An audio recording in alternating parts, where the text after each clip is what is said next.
Maximize Business Value podcast. This podcast is brought to you by Mastery Partners, where our mission is to equip business owners to maximize business value so they can transition their business on their terms. Our mission was born from the lessons we've learned from over 100 business transactions, which fuels our desire to share our experiences and wisdom so you can succeed. Now here's your host, CEO of Mastery Partners, Tom Bronson. Hi, this is Tom Bronson, and welcome to Maximize Business Value, a podcast for business owners who are passionate about building long-term sustainable value in their businesses. This episode is part of our series called Tales from the 17% Club. As we've said over and over again, a full 83% of attempted business transitions fail to reach the finish line, meaning that only 17% are successful. In this series, we interview people who have successfully transitioned their business. We call them the 17% Club, to learn more about the process and hear some interesting stories along the way. Today will not disappoint. I'd like to welcome our guest, Jim Roddy. If you're an avid listener to the podcast, you've heard Jim here before. When I interviewed him about his book, The Walk-On Method to Business and Career Success, I meant to grab it off my shelf, but you can see it right over his shoulders on his bookshelf behind him. What you may not know is that Jim was founder of Espy and Roddy, Inc., a publisher of Sports Look magazine and the Mill Creek Independent Beacon newspaper. Now it's Espy and Roddy, Inc., I-N-K. I love the play on words, and that'll give you a little idea about the way Jim thinks. So now, normally we interview founders who have successfully sold their business, but today we're going to walk down a slightly different path. Spoiler alert, Jim ultimately wound up closing the business and liquidating it, which of course is a type of business transition that unfortunately happens all too frequently. We wanted to tell his tale today because, according to the Small Business Administration, about 595,000 small businesses close each year. Now, the good news is about 600,000 open. So it's an open and closing. It's a revolving door, but 595,000 small businesses close their doors each year. So this is a really, really important story for everyone to hear. And so perk up and take some notes. Welcome back to Maximize Business Value, Jim. Thanks for having me, Tom. Always a pleasure to connect with you and your listeners. Awesome. Thank you. So tell us a little bit about Espy and Roddy, Inc., I-N-K. Sure, happy to do it. And also the Espy is spelled E-S-P-Y. A friend of mine who I opened the business with, her name was Holly Espy, but I do have to say it wasn't a partnership. So I was the sole owner of it. And so the Espy and Roddy, made my attorney go, it's not a partnership. You can't do that. And then I explained to him that I was okay, wanted her name on there. And then when I said Inc., he said, it's not incorporated. I'm like, no, it's I-N-K. And I think he was kind of shaking his head like these kids, don't know what they're doing. I was only 23 years old at the time when I launched this venture. So we're talking, many, many years ago, back in the early 90s. So I was, what would be called a solopreneur. That's kind of the sexy name for a sole proprietor. And so what I'd done is I had worked, I left an employment agency with about $6,000 in my savings account. I was, I didn't like assigning, light labor temps. That's what the job was. A lot of people just unreliable, making excuses. It was like a round the clock kind of business. And so I decided, like you said, to launch, it was first the sports magazine. So a monthly sports magazine, but it totally focused on athletics here in Northwest Pennsylvania. So I'm in Erie, Pennsylvania. So it was everything within Erie County. We had 18 high schools, 4 colleges, and a couple minor league sports teams. But also I want people to picture, when you think of magazine, you think of a glossy magazine. This was actually what's called a long tab newsprint. So it was 11 by 17, right? It was folded up. You'd unfold it and you kind of flip through it that way. And so the reason that I did that is that was all my experience when I was on the college newspaper, right, we had what was called a short tab, but it was the same thing, and that's what I had experience with. Then, right, actually during my college days, I worked for a pro basketball team called the Erie Wave. It was in the World Basketball League. The unique thing was every player had to be 6'5" and under when they started the league. So it was like, the NBA is now really fast and a lot of 3-point shooting. That's how that was. And during my time there, I was actually the public relations director for the Erie Wave and playing college basketball while I was a senior in college, doing all those things. And the general manager of the team had rolled out a monthly sports magazine called Flagship Sports, and I helped him out and gave him some guidance with that. And when he was winding that down, I was like, the kind of person who should run one of these things, they need to have this, and I had like highlighted the criteria, and I was like, oh crap, that's me. But I didn't have a desire to do that. And when I started it, I was just, again, really looking to get away from what I was doing from assigning temps and do something that I would enjoy. Tom, I had no business plan. I ran the entire business for the 5.5 years. My financials were done on a checkbook, right? That's all that I did. A pen, I would do it in the checkbook. I didn't even own Excel, right? Let alone use Excel. I had no spread. I had green sheets, that I would do, and I would track the billing and things of that nature. But like I said, we had a quality product, and it grew into two very popular magazines. The distribution of Sports Look was 15,000. For the Beacon, I believe it was 9,000. It's weird, my memory can't quite go back that far. We had Sports Look for 5.5 years, and the Beacon for just under a year. But the low revenue, because I was kind of cornered myself in a market monthly, and it was only for Northwest Pennsylvania. Low revenue led to really high workload individually, so much so that I moved out of the small office park into an apartment that was half office, half apartment. So around deadlines, I would just work, fall asleep, get back up, and go to work again. And so I didn't have a ton of debt, but I didn't have a lot of profit, and I didn't see a way out of the business, and I had no support. I had nobody to lean on. Like, there weren't other monthly magazine publishers. There were a couple I talked to, but they were really doing it more as a hobby. So because of all that, and I just didn't see a way for me to do this long term, I ended up bailing, getting a job, and moving on from the business and those magazines. So the name Espy, you told where that came from, but did she actually work with you in the magazine at all?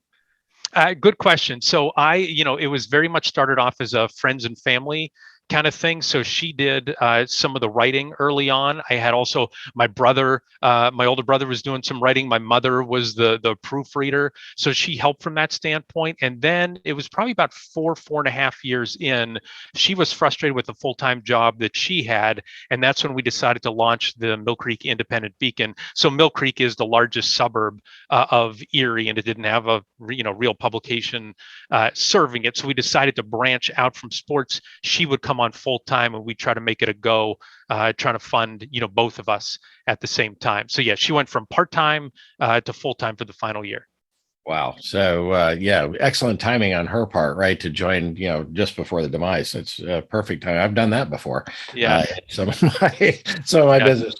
So you founded the business in 93, right? And you exited in 98. So 5-year run, 5.5 years, I think, if I've got the numbers correct. So now we could just end the story there, right? That, okay, I wound up closing it, but I'll bet there might be a little bit more to this story. So before you came to the decision to liquidate, did you have an exit strategy for the business? None whatsoever. Absolutely none. So again, I was only 23 when I started the business.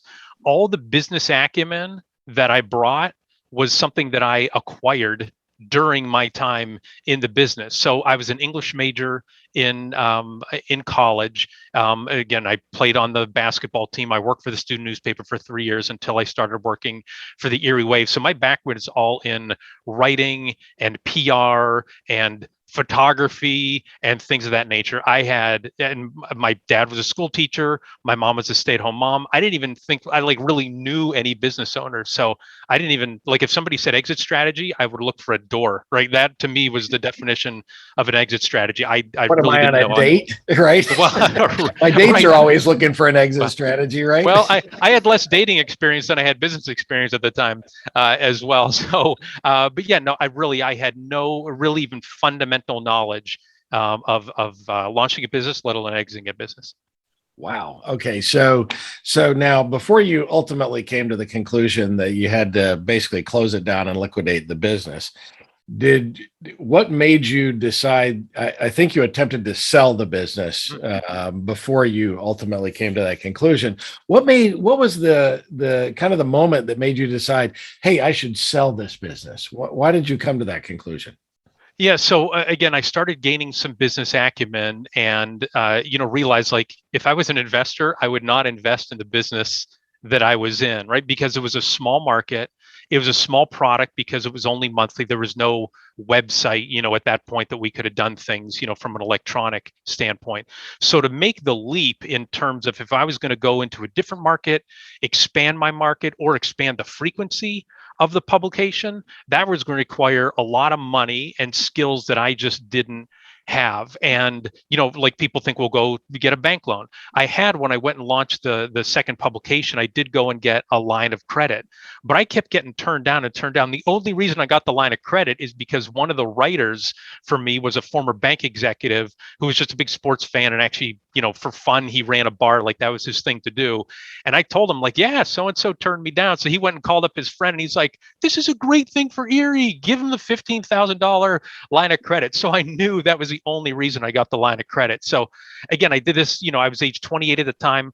I couldn't see myself with the work schedule that I had running as fast as I could at age 30, let alone age 50, which I am now, or 60. And I pushed myself so much, Tom. I still remember one time, it was in the winter and I wasn't feeling well at all, but I had to finish the deadline. I had to deliver all the magazines. When I got done delivering, I went to a, one of those urgent care places, because I don't even think I had a doctor at that time, their insurance or anything like that. I remember going in and they said, wow, you have a severe case of bronchitis. And my reaction was, yes, I broke down physically before I broke down mentally. Like that was a badge of courage. And I look back and I'm like, yeah, it's just not good to break down. And so that, I just looked and realized I could not do that on a sustainable way. So that really made me say, I didn't think of any other options. My options were, I've got to get out and I got to get a job. So you did attempt then to go and sell the business. Tell us about the process of attempting to sell.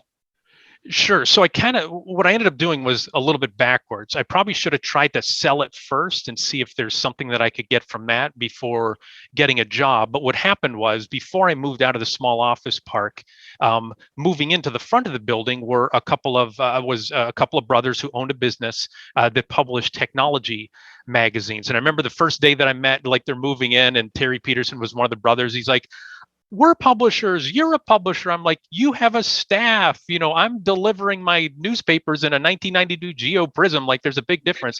But he had no other publishers around. And so he and I went to lunch, every, 6 weeks or so. And so he, I would share with him what I was going through, and he offered me a job as a managing editor. And so I accepted that. And then I decided, well, let me try to sell this thing. But I realized that without me being there, that there really wasn't much to sell, right? There was a book of business, there were 2 part-time sales reps, there were some stringers, but I didn't have anybody really to delegate to, and I had never even thought about delegating it for long term. And so I had a couple side conversations. The biggest one that I had was the Erie Times, which was the Times publishing company, right? The behemoth.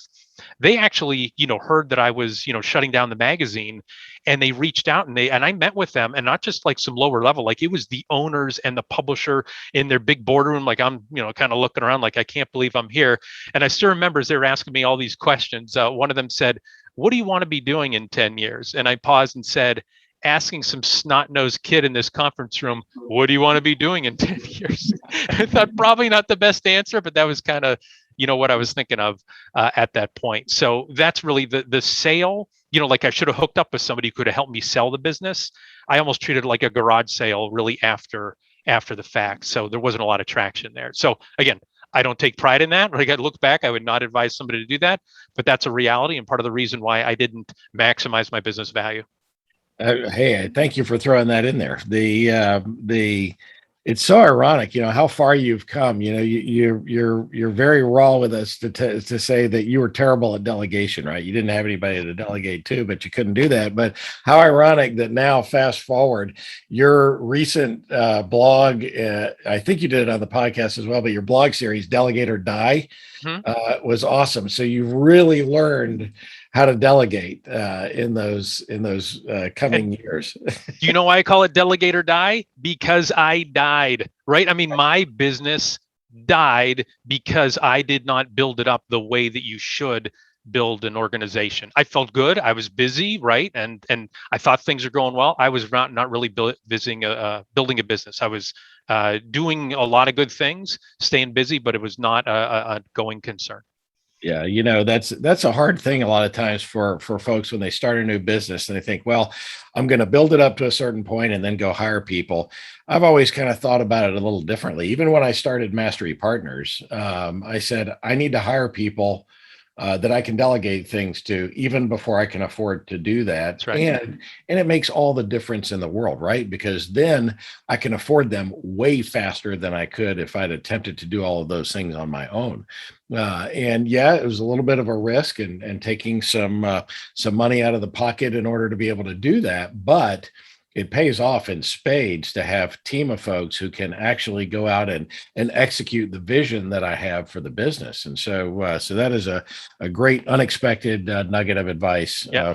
for new hiring people startups. hiring people is an investment. It is not an expense. It might look like an expense, but it should be an investment in your future and their future. Yeah, let me give a quick shameless plug for your first book, which is Hire Like You Just Beat Cancer. That'll teach you how to hire the right people in the organization. It's a great book, and maybe one of these days we'll have a podcast just to talk about that. So let's get back to this transition.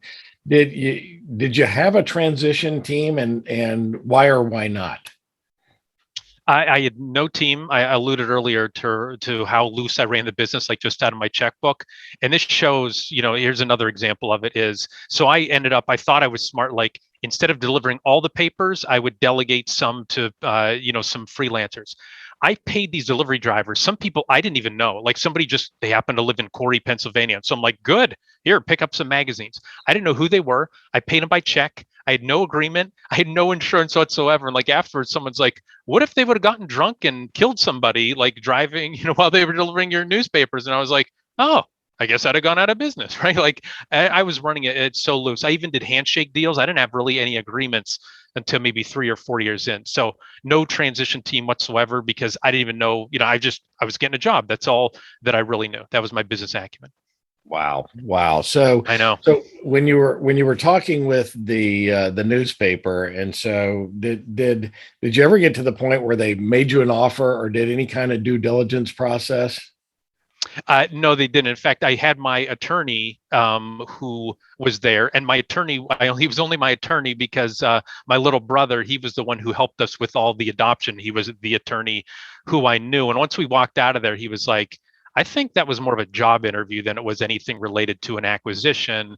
And what was interesting was about a year later, what they did was because they had Erie County, they ended up building up some, newspapers around serving the suburbs and the rural areas. And that's what I look back and I was like, oh, they're probably more interviewing me for that position. But I did get to share with them later. I've already accepted a job offer, with what was back then Corey Publishing, transitioned to Jameson Publishing. So I think they were looking at me more for that, like just acquiring me and hiring me as opposed to like grabbing that business and running with it. Well, at least you had the fallback position of a new job, right? Some income coming in, but it must have been a gut-wrenching decision. Here you are, you started your business, 5 years later, you're basically faced with, I'm having to shut it down. So take us on your emotional roller coaster from when you decided to sell the business until you ultimately had to liquidate the business. Sure. So I will say I do remember the moment like that I realized I've got to move on from this. I can't do it anymore. And the first person I had the conversation with was Holly Espy. And I can close my eyes and remember in her office, there was a couch in there and sitting down on the couch. and just trying to tell her, and then just crying and crying and crying. And I think, you know me, Tom, I'm not the guy who like cries at the drop of a hat or something like that. And, you know, I say I can count the number of times in the business world I cried. I can count them on one tissue, but I sure as heck earned that one. Part of the reason why it was so tough for me was, you know, again, I was only 28, but historically I'd done well in school. I'd excelled in sports. You know, you talked about I walked onto my dream team at Gannon University, a small college powerhouse. I'd received awards for my writing, tons of positive feedback. Actually ended up, you know, having, you know, appearing on the radio. And I had always thought, man, if I focus all my energy into something, I'm going to succeed. And this, I had focused all my energy and I failed. And that was like really, really tough and humbling.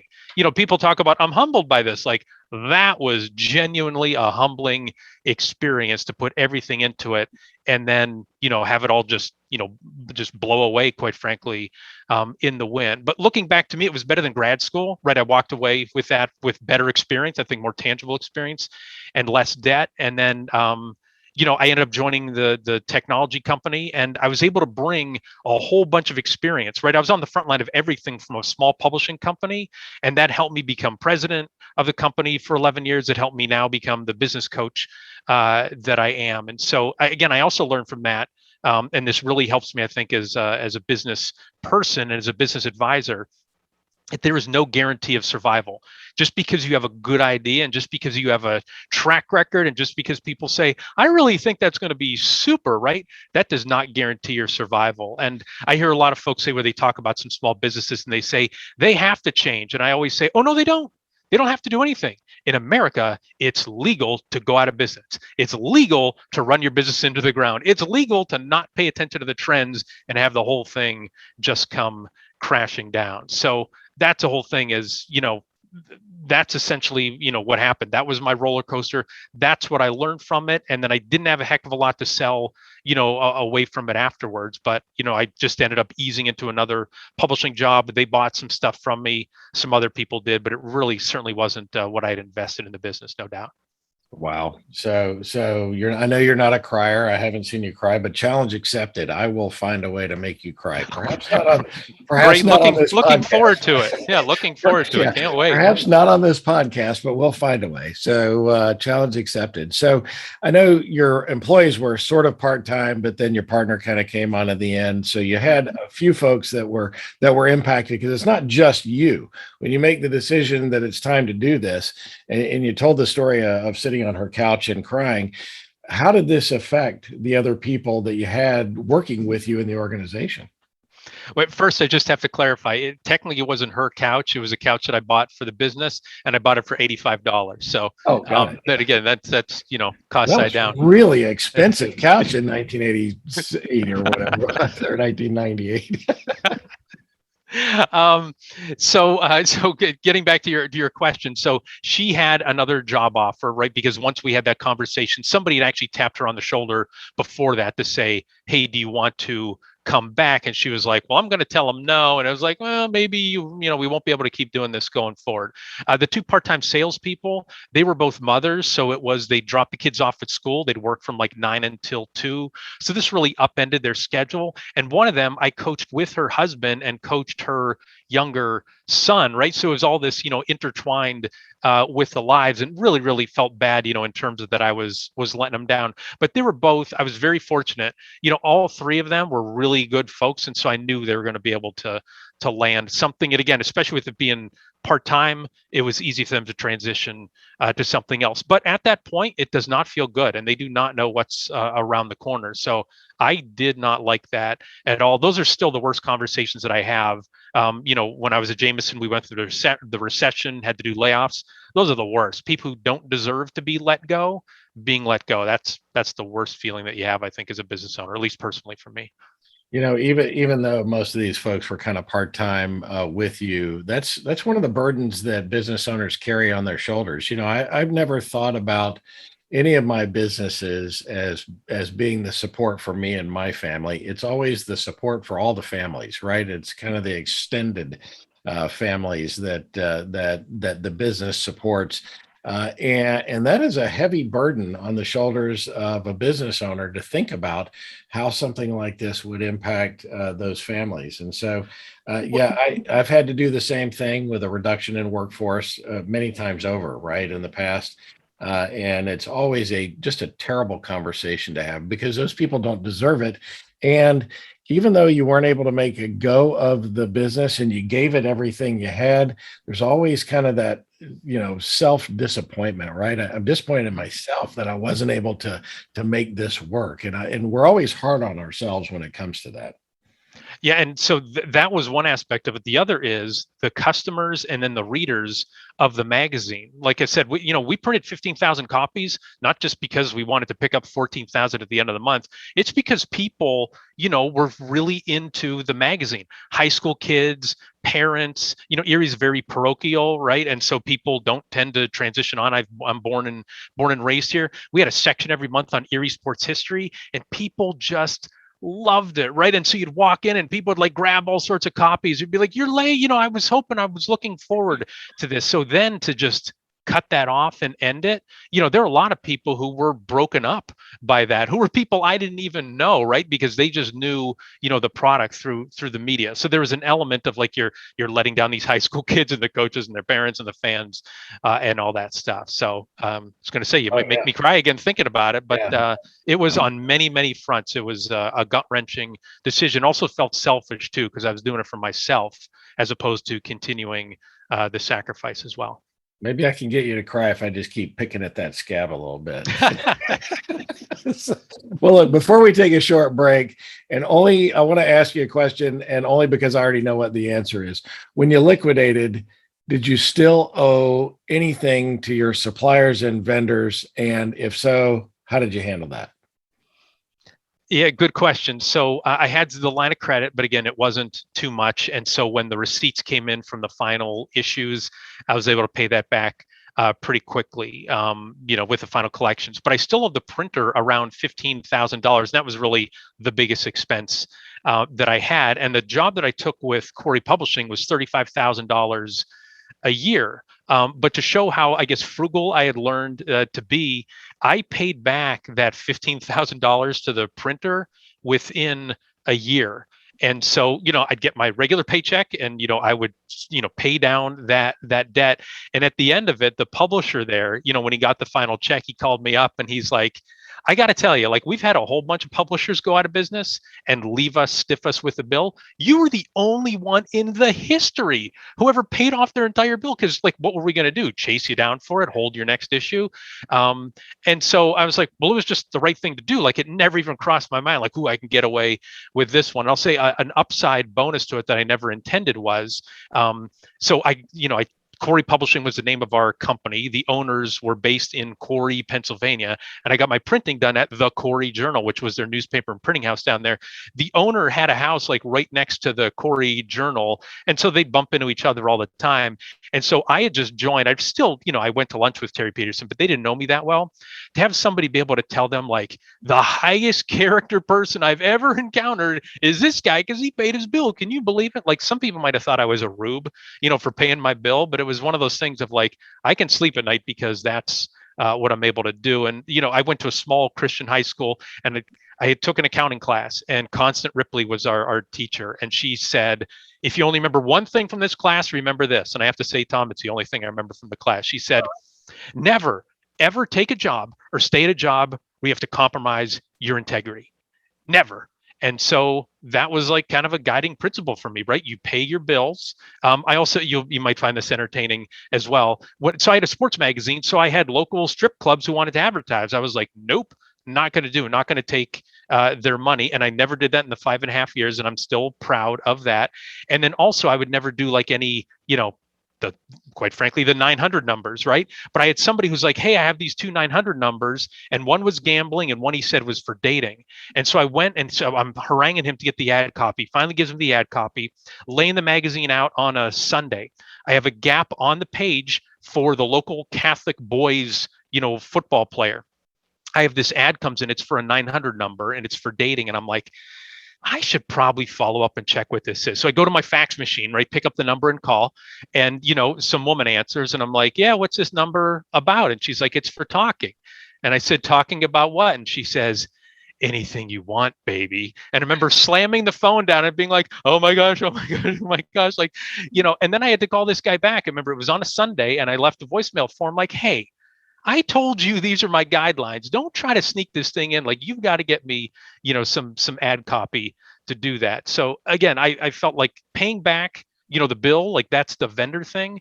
It was to me the right thing to do. And so in business, I still have this guiding principle and I'm still surviving and I think thriving by doing the right thing, right? I risked that person pulling the, whatever it was, a $75 ad. And Lord knows I needed the $75, but I was like, no, I'm going to do the right thing here. And Constant Ripley would have been disappointed if I hadn't, again, with that and with paying the bills back. So that probably more than answers your question. But again, that's to me a guidepost for a business owner is to do the right thing. I love that. In fact, the reason I asked that question is if there's any question in our audience about your character, that story tells everything, because you might be the only guy on the planet that ever, thought about that. If you liquidate, you're basically, that's it. I can pay my bills as far as the money will go, but making good on that, guarantee that has paid you back in spades. I've got, similar stories about that when I bought companies that had outstanding debts and at the end of the day, I have to sleep in my own bed. I have to be able to sleep, right?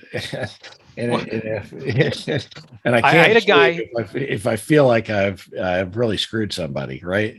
I had a guy who took out 4 $25 ads with me. Okay. And so again, Erie's pretty parochial around town. So I'm at a softball field. He's walking, he sees me coming. He just turns around and starts walking up the hill away. And I'm like, over $100. And like, I won't get into all the details, but I would cross paths with him and he would like see me and just turn the other direction. I'm thinking, what a way to live your life. And again, long story short, his character is destiny. He ended up doing some crimes. He ended up going to jail, having to pay restitution, right? So character is destiny. Stick to doing what is right. If you take the shortcut, it's going to come back and bite you sooner or later. Well, I'm glad you did the right thing, so we didn't have to do this interview from your prison cell. So, we're talking with Jim Roddy, a member of the 17% Club. Let's take a quick break. We'll be back in 30 seconds. Don't you want to be a 17%er too? Of course you do, and we can help you get there. This fall, Mastery Partners is on a mission to unmask the value of your business with our incredible tool, the Transition Readiness Assessment, or as we like to call it, the TRA. In a simple and complicated way, the TRA unmasks where you are generating value in your business and where you aren't. This comprehensive assessment pinpoints your hits and misses so you can focus on what's working and solve what's not. What you do today matters and will have a tremendous impact on the future value of your business. Get your TRA today and be a 17%er. Go to masterypartners.com, schedule a call with Tom, and join our TRA challenge. Don't be deceived. Uncover and know how to build massive value in your business. We're back with Jim Roddy, founder of SB and Roddy Inc., and we're talking about his unintended business transition. So that story of your business that you told us before the break ended over 20 years ago when you ultimately closed the business. When you started that business or along the way, did you ever think that would happen to you? No, and I know one of the guidelines is, begin with the end in mind, but I have to say I never considered the end. I never really considered the business model. I just knew what I was doing wasn't fulfilling, in the assigning temps. And then there was this thing that I thought I could start it again with $6,000 in the bank. So never thought about it really beyond the first, I don't want to say year. I was thinking about the first issue, right? Is really what it was. And I just thought of the first issue and get it out. And then where do we go from there? So yeah, no, I didn't consider it whatsoever. Yeah, you mentioned that you didn't have a plan, and now you brought that up again. To me, a lot of business owners don't write plans, right? But to me, that's a symptom of a bigger problem. They're not thinking strategically long term about where do we want to take this business? What are we going to do? And it's more about what you were in, right?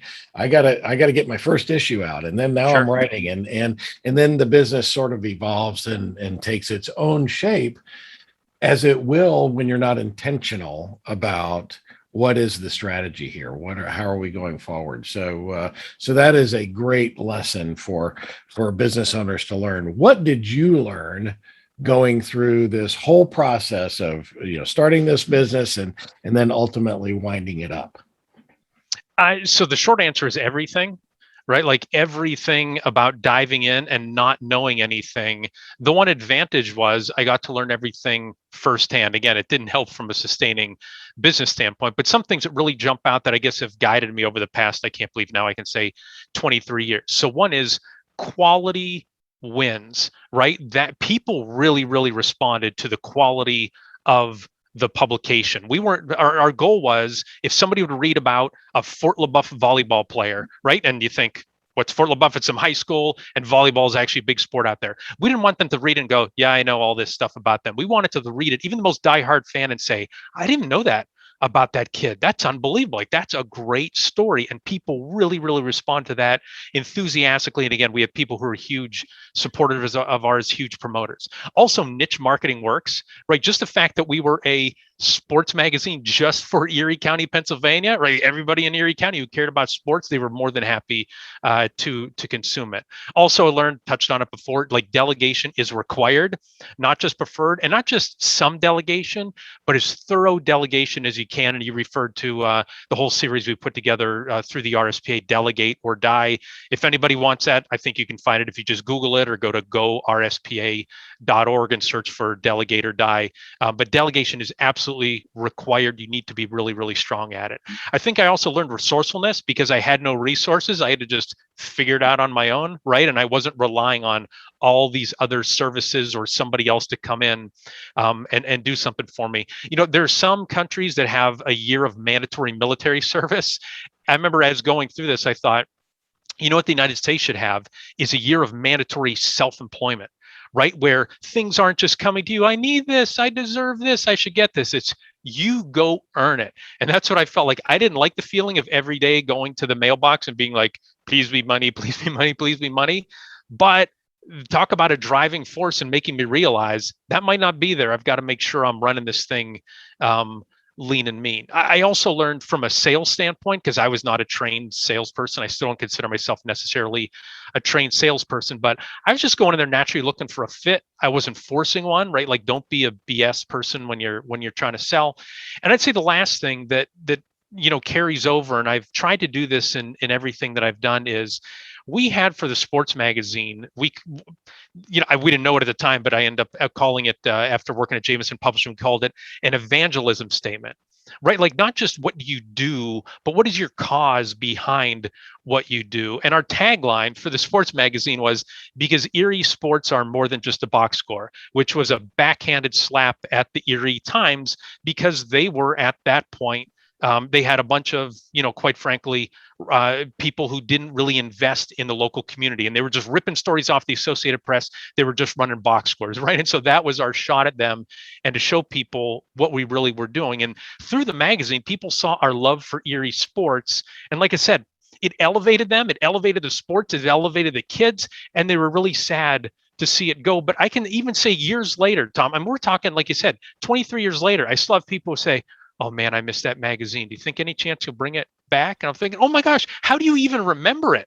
Right? But people, oh, I have this issue. I remember when so-and-so was in there, and that was great. And so since we were evangelists for our community that we had, our niche audience, they turned out being evangelists for us. So we came out one time, and this will be funny, where I would just get worn out. And so the August issue, I was like, can we just mail it in sometime? And so instead of me doing all sorts of interviews, we ended up doing some whole research project. And it was actually my mom who led the research project.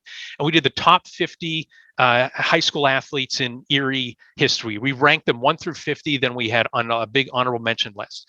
And so, when you're doing a top 50 list, you're going to leave somebody off, right? Or it's not going to be in the right order. But it's a really, really good list. And again, the Erie Times was really lazy and just ripping stories, off the off the wire service. Well, I remember it was a Sunday morning. I'm sleeping in. I get a phone call. Did you see the Times? Did you see Dennis Mahalski's column? I'm like, no. And they're like, he totally ripped your issue.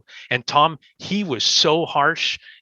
How can they accept congratulations when they have egg all over their face? But again, they weren't covering local sports. They weren't giving it its due credit. They'd cover games. They'd never do feature stories, which is all what we did.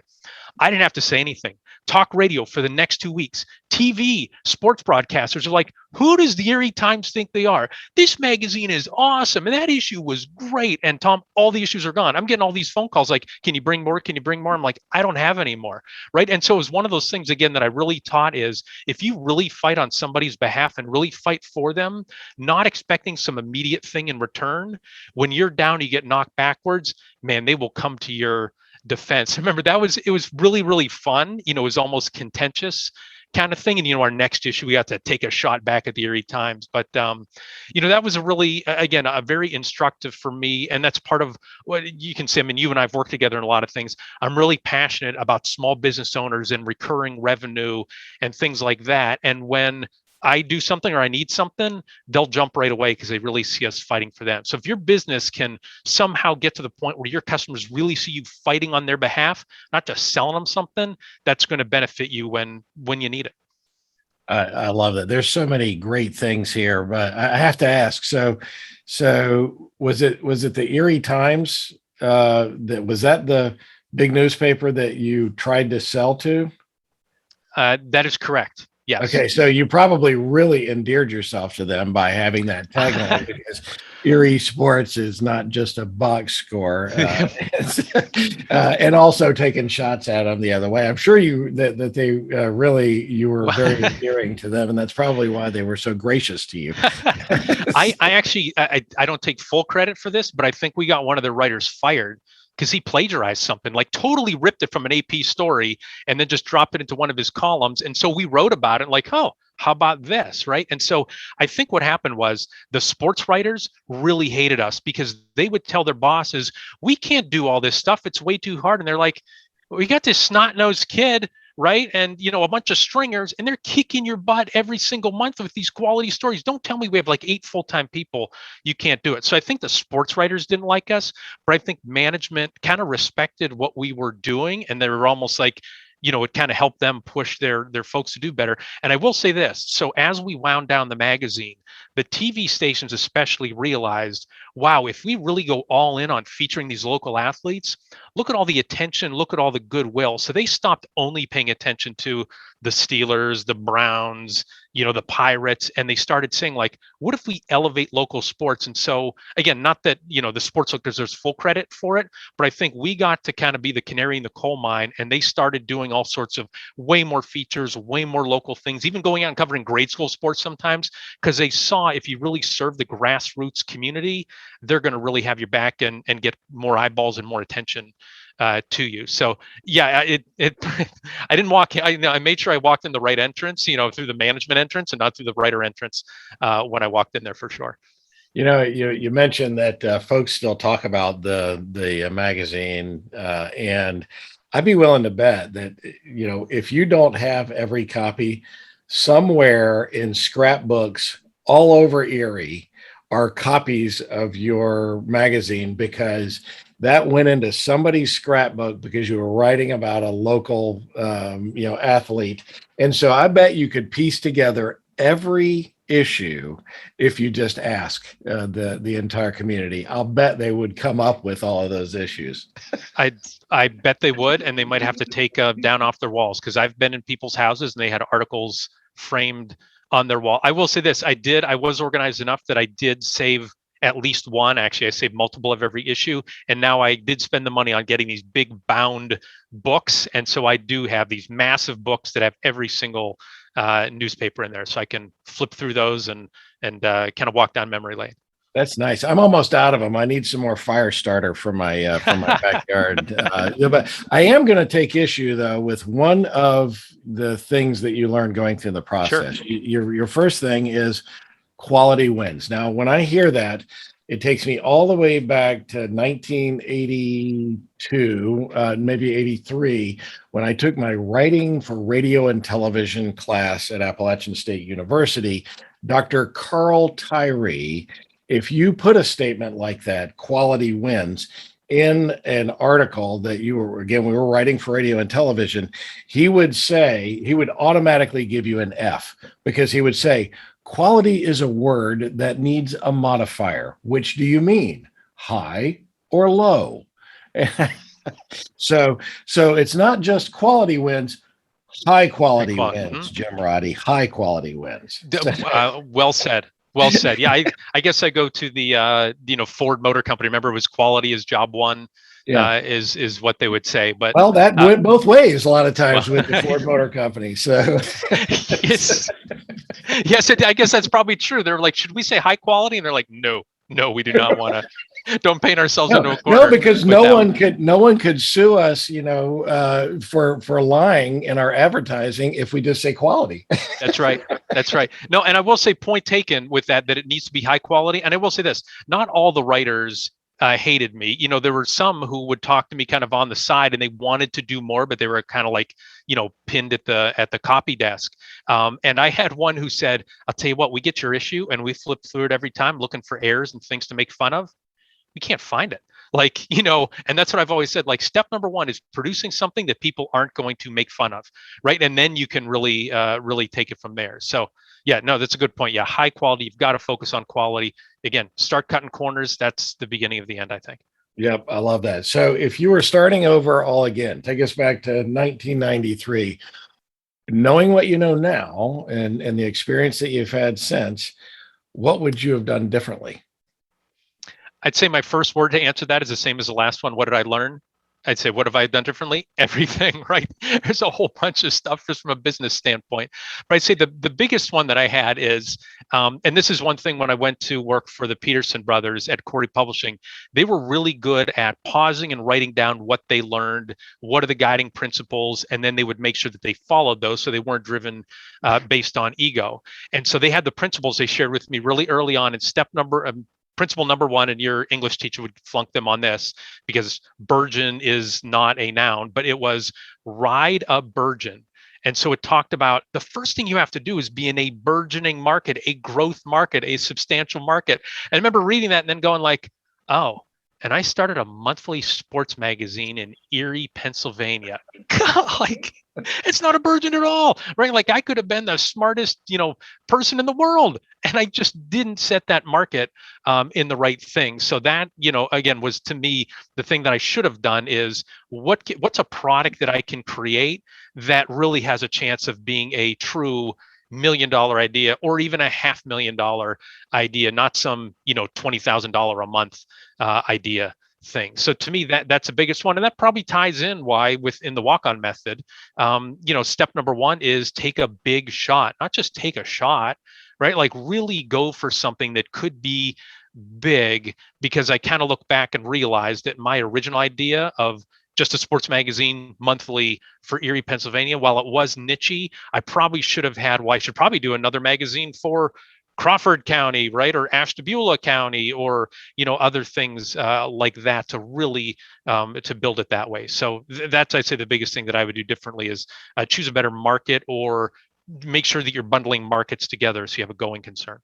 I don't understand how you think that you didn't have a burgeoning market. I mean, you really could have expanded across the border and gone all the way to Conneaut if you wanted. Conneaut, by the way, for our listeners, is this tiny little town in way northeastern Ohio, which is very close to Erie.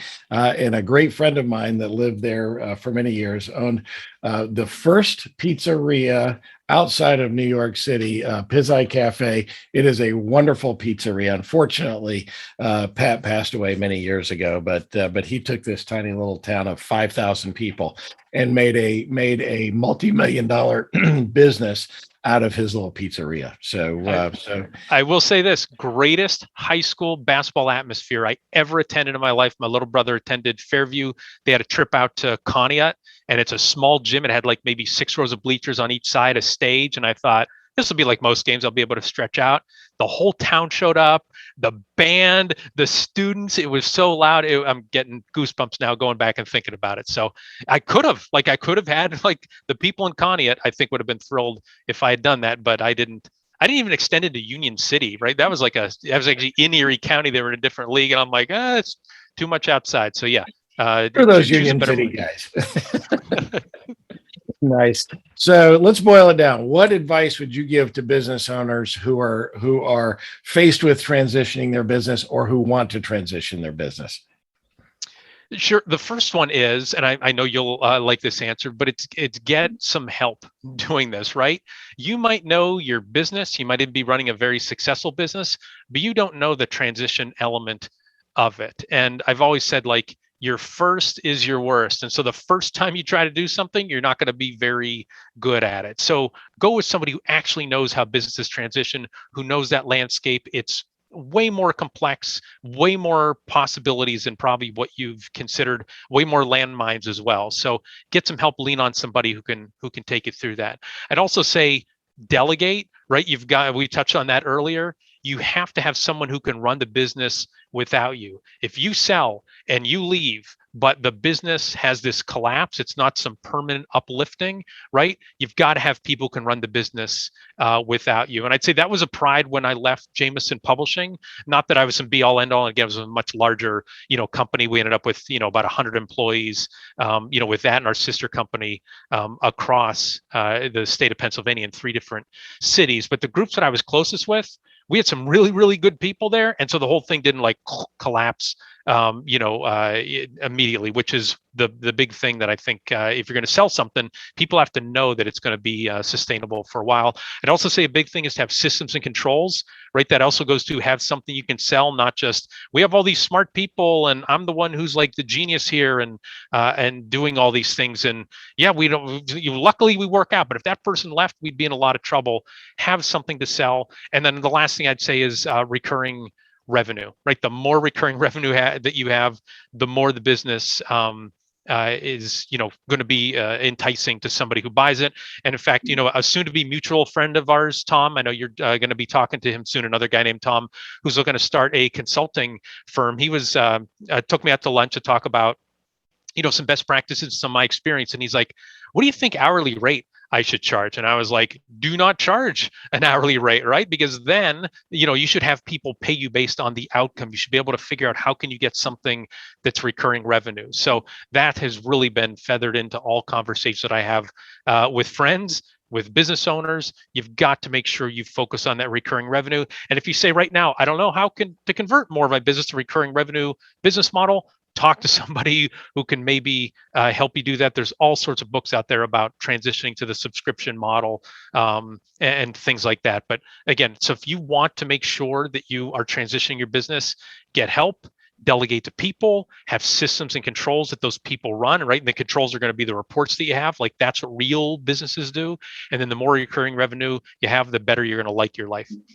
I love that. I beat that recurring revenue drum a lot. In fact, when I talk with a lot of business owners, because we work in just lots of different industries, right? I mean, we're what we call industry agnostic because we're not working on the nuance of the industry. We're working on the business underneath that, right? That supports it. And something that I frequently tell our clients is, you can turn anything into a recurring revenue business, right? It's just, you got to think about it a little bit differently. And how can you do it? We were one of the first in the restaurant technology space that started selling SaaS software, right? Monthly recurring revenue software.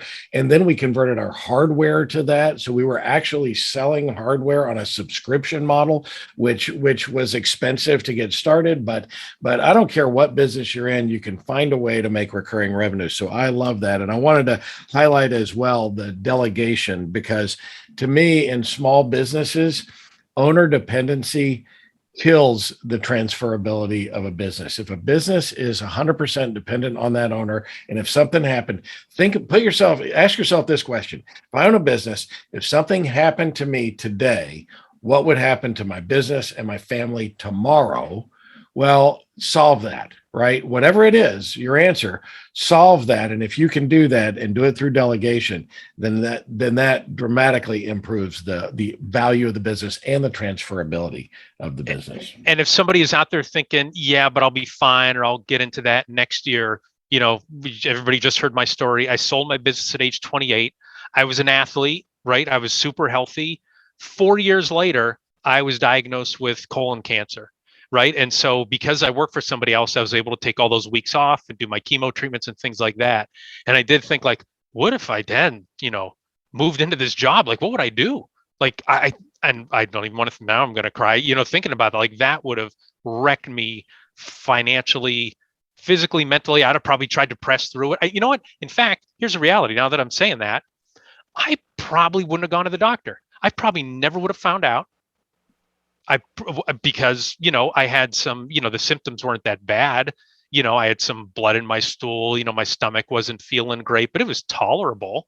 And so I bet, because I didn't have the money and I was self-employed and I didn't have the insurance, I'd have just pressed on and probably only would have gone in when, instead of being stage 2 colon cancer, it would have been stage 4 and through there. So that's, again, like, what, it's delegate or die. And sometimes people think, yeah, sure, whatever. Like, and this is why I agreed to come on and talk with you, because I don't have some story of, like, I just actually talked to somebody yesterday and, like, I walked away from that deal and I was very happy and got to travel for months and months. And, like, I think, good for them. I do not have that story, right? I have something on the opposite end. So if I can serve as a warning for people, and even that, the cancer, I don't want to say scare, because it was a reality at age 32.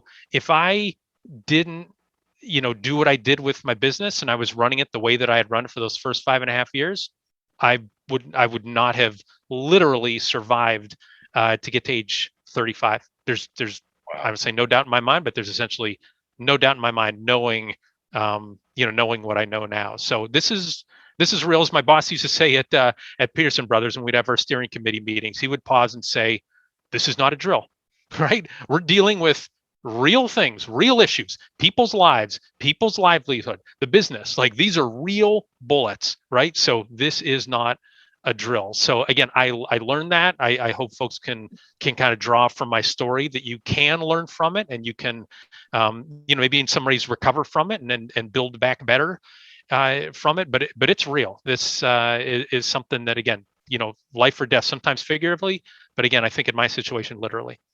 It is. It is. Thank you for sharing that. So before we go, let's give a quick shameless plug for the Walk-On Method. A great book. I love it a lot. Tell us a little bit about the book. We're going to, by the way, put a link to it on our website this week. So another link. We've already got one out there, but tell us a little bit about the Walk-On Method. Fabulous. No, I appreciate that. So the walk-on method features 31 underdog athletes. So a walk-on is a non-scholarship person who plays on a scholarship team. And so we talked to them about how they use that college experience of being a walk-on. So scrambling to make the team, scrambling to stay on the team, getting no playing time, sometimes getting no uniform. If they get the uniform doesn't fit, oftentimes getting no respect, no attention, focusing all the time on team goals and serving others, right? How do they take that experience and that attitude and apply it to their non-sports career? And so we found out was that they were wildly successful. But the book goes, beyond just, oh, those are some interesting stories or anecdotes. And then it outlines how anybody can learn the walk-on method, how anybody can change their behavior and succeed in their career or succeed in their business. So it's really worked out that, high school and college young people getting into the professional world, a lot of their parents have recommended the book to them. A lot of them have read the book and they really appreciate what it offers because it's super accessible, right? It's not like some high-minded philosophical. Again, people can hear, I come from the school of hard knocks. I do not have an MBA, by any means. I'm more a fan of the NBA than I am the NBA. And so it's good for those younger folks. It's also good for longtime employees. Like they feel stuck. How can they move up and get more out of it? So the gist of the book is ordinary people, and even underdogs, and maybe especially underdogs, but ordinary people will accomplish extraordinary feats when their energy is properly channeled. And so the way that these walk-ons behave now is second nature because they were forced to behave that way to survive as a walk-on. So the book really maps out how you can find that same success as well.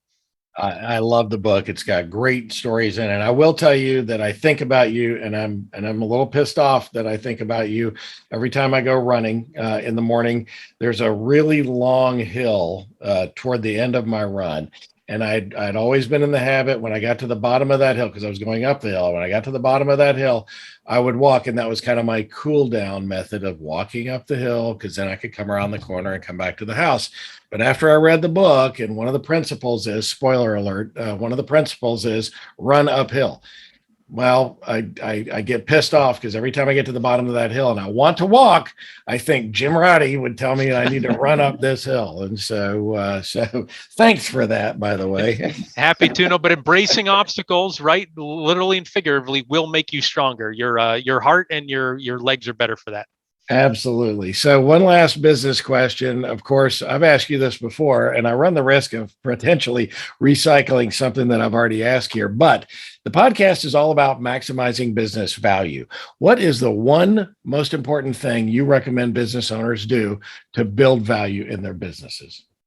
I'm curious what I said last time, but I don't think this will be in conflict. But it's hold out to hire great people. And then when those people come on board, you invest in those people. Too often times folks have a position that they need to fill, and then they hire the least worst person who applies for the job, right? Like hold out for somebody who's not just good, but really good, somebody who's going to be able to move your business forward, not just fill a gap. So it all starts with that very intensive, methodical, conscientious hiring process. Hold out for those folks, and then keep them around by investing in them. I love that. That probably is very much in concert. Now I'm going to have to go back and listen. I meant to listen to it this morning to find out how you answered it, but I'd be willing to bet that that's very close to your original answer. Let's see about this one too, because I always ask this at the end of our podcast. Our bonus question: what personality trait has gotten you into the most trouble over the years? And by the way, I'm probably going to go capture this from the last one and splice it together so that everybody can hear how this is. So what is the personality trait that's gotten you into the most trouble? Because by the way, I can think of probably 6 or 8 annoying personality traits that you have. I can't wait for the next podcast. 6 or 8 personality traits you don't want to have, and this guy has them all. I thought you were actually going to say my personality trait that got me in my most trouble was my rugged good looks, but I guess not. I think this answer might be different from the last one that I gave, because I think since we talked, John Lewis, the longtime congressman, fighter for rights in America. I love hearing him talking about good trouble. Like I got into good trouble. And I think that's a great line in terms of, while technically it was illegal to do what he did, the protesting and the marching and stuff like that, it was good trouble because it benefited folks. So I'd say, like, looking through the lens of what good trouble has a personality trait, I think it's a combination of being inquisitive and then I'm not immediately agreeable, right? If people tell me something and I don't immediately say, oh, sure, I bet it's going to be that way, right? I think this idea is going to work great. I don't automatically go, well, sure, I'm sure it will, right? Like I start asking all sorts of questions and being skeptical. I think it draws in part because of my experience. When I was self-employed, I just thought it was a great idea and started marching down that path. I wish somebody had asked me a lot of harder questions back then. And so, but the thing is, once somebody gives me the data, like I'm all for it. I'm not going to be, some obstructionist by any means, but I need to get that data. I'm not immediately agreeable. And I can say this is also, I talked about my cancer struggle. And so, people knew I had cancer. And then there was a time between when I announced I am going to go get surgery in a few weeks, and that time, and so people bumping into me. I just remember being at a wedding, and people are out there dancing. I'm sitting down. That's probably wise for me not to be out there dancing. And somebody came over and said, "I heard what you're going through. I know it's going to be okay." And my reaction to them was, of course, I said, "Thank you, I appreciate that," but I wanted to say, "What do you know? Like, how do you know? It's not necessarily going to be okay. Like, don't give me this, everything's going to work out, because it might not." And this is where I get to as a business coach is, do the things that are going to get the best outcome. Don't automatically say, because I'm crossing my fingers or I'm going to give it the old college try, it's going to work out. You have to earn that success. And so go back to my health struggles. I earned that because I didn't just take the first surgeon who was going to perform surgery on me. I sought out to see, could I get into the Cleveland Clinic? And sure enough, I did. And I went to a world-renowned doctor there and had a world-renowned oncologist as well. And I did those hard, terrible, crummy things. They told me chemotherapy was optional. And I was like, well, I'd rather overcorrect than undercorrect. And so I went through those, 9 months of, I think it was 9 months. It's hard to remember back then. But again, this is probably a way longer and more detailed answer than what you're talking about. But because I have that in my mind that success isn't guaranteed, you got to put in the work. And it's not just working hard, it's the working smart and doing the critical thinking of it. That will sometimes get me into trouble because someone will come to me looking for affirmation, and I will not instantly give them affirmation just to make them feel good. I think that does a disservice. Do you think I can cross this busy street? Sure. It should be like, no, why don't we look both ways? And why don't we go in a crosswalk and wait till the light changes? So I'm not sure if that answers your question there, and you're probably annoyed with me maybe giving such long, detailed answers to this. But to me, there's a depth to that thing. And so I have to pause and explain to people why I'm not jumping on board right away. I don't want them to be discouraged by it, but at the same point, I want them to be realistic, because that's what I'm going to be. That's going to be my guidepost. Yeah, I love that about you. And so this is just reason number 687 of things that annoy me about you. So that's, I love the answer. So how can our viewers and listeners get in touch with you? And by the way, Jim does business coaching, and so he can certainly help you in addition to his gig over at the RSPA, which is a great trade organization, but he does business coaching, and I would encourage you to reach out. How can our viewers and listeners get in touch with you? Yeah, so I say a couple things to bring up the RSPA. If you go to gorspa.org and click on blog, you'll see a subscription form will pop up. Even if you're not in the retail technology industry, a lot of the blog posts we publish, even though they're for that niche, there's a lot of business best practices in there in terms of customer service and hiring and things of that nature. So again, gorspa.org. You'll get a pop-up once you click on blog or any one of the articles. Just fill out that subscription form. We'll email you new articles. But if people want to reach out to me directly, in terms from a coaching standpoint, it's jim@jimroddycba.com. So JIMRODDY, and it's CBA, so ABC backwards. Somebody's probably like, no wonder he didn't make it in publishing. He doesn't know how to do the alphabet the right way, but it stands for Coach and Business Advisor. So jim@jimroddycba.com. And I'll tell you this, Tom, if anybody reaches out and they mention this podcast, I will be happy to send them a free copy of the ebook, Hire Like You Just Beat Cancer. And we'll also send them a free chapter from the Walk-On Method. So again, jim@jimroddycba.com. Mention Tom Bronson. You'll receive my pity, and you'll also receive those free resources as well. Right. Yeah, because they'll know that they've wasted 75 hours of their life listening to my podcast. And so awesome. Yes, that is a great offer. I didn't know you were going to do that. That's awesome. We will promote that on our website as well. Please reach out to Jim. Jim, as always, it is such a pleasure talking to you. Thank you for being honest and sharing your story, and for being our guest today. Well, thank you for asking it. Thanks for diving into the real end of the business world. And there's a lot of BS press out there that just make people feel good. I really appreciate the blogs, the pods, the newsletter that you have. It's reality based. Really appreciate that. So thanks for the opportunity. Honor to get to work with you. Thank you so much. You can find Jim Roddy on LinkedIn, or of course at jim@jimroddycba.com is his email address. Of course, you can always reach out to me, and I will be happy to make a warm introduction to my good friend. Now, this isn't the last time you're going to see Jim here. I've asked him to be our very first guest host. So he'll be back in a couple of weeks as we wrap up this series called Tales from the 17% Club, when Jim interviews me about one of my business transitions. Now that is going to be a lot of fun. So this is the Maximize Business Value podcast, where we give practical advice to business owners on how to build long-term sustainable value in your business. Be sure to tune in each week and follow us wherever you found this podcast. And be sure to comment and connect with us. We love your comments, and we respond to all of them.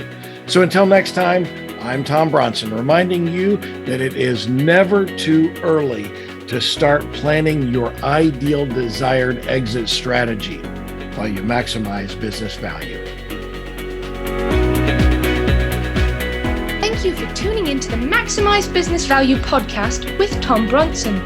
This podcast is brought to you by Mastery Partners, where our mission is to equip business owners to maximize business value so they can transition on their terms.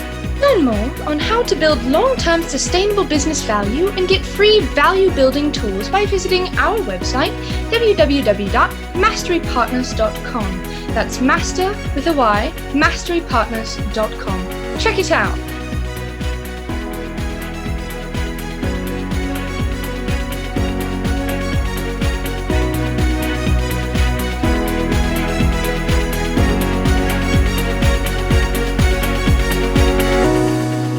That was perfect. I wouldn't make any changes on that.